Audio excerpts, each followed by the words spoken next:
Hello, this is Sally from Sally Bead Jewelry, and I have a bead here that I would like to put into a bracelet, and the hole that's in the bead is not quite big enough to fit all 8 cords through the bead. So I'm going to demonstrate how to kind of fool it, making it look like they're all going through, but they're not actually going through. So I've already tested this, and I know that I can get 6 cords through. So what I normally do is, even getting the 6th one through is kind of tough, so I'm going to first put 5 cords through the center of the bead,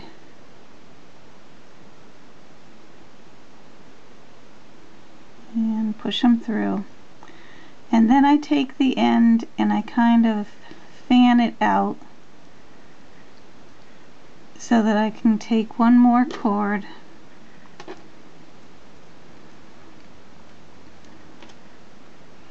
and kind of put it in the middle of those cords and kind of basically wrap them around so that that last cord is in the middle of the 5 that I've already snaked through, and then kind of gently tug on it, and eventually that last cord that I'm staking through, as you can see, is now coming through the bead. So I'm going to even it up with the rest, and then I'm going to center the bead on the cords. For this demonstration, these cords are a little short. It's just I want to be able to get as many in the picture as I can. So I've centered it on the 6 cords, and then I'm going to take on one side and just make an overhand knot, and get it as close to the bead as you can so that it's still centered, and give it a pull, and that's enough to keep it on, and it's loose enough that I can remove it when I'm done. So then what I'm going to do is I'm going to take, now I have 2 cords that I still need to get in there, but since they won't fit, what I'm going to do is I'm going to put the bead in the middle and kind of fan out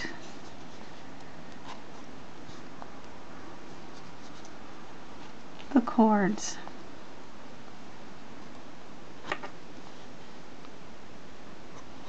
Okay, and then what I'm going to do is center it a little bit better,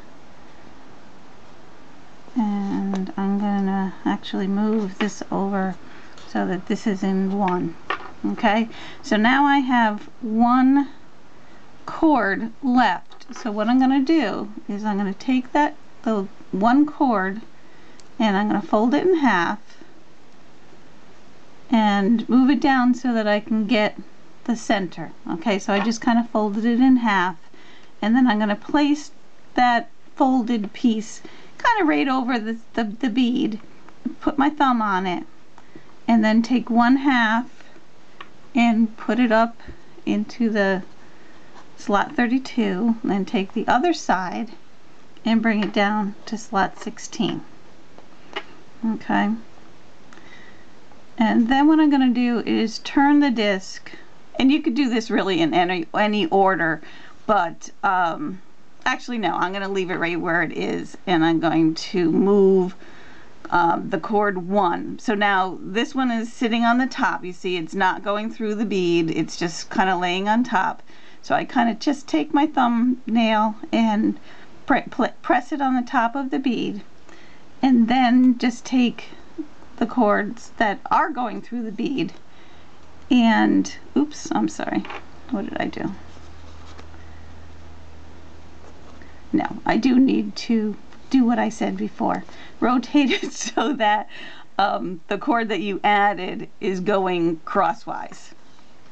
Okay, and then put your thumb on it and take, you know, your top right cord and move it to the right bottom. Take your bottom left, move it up to the left. Now what that did is it kind of held that last cord that I laid over the top is now under the crossbar.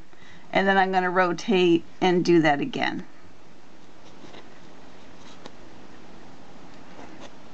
Okay, so now you could see that, you know, all the cords are in there.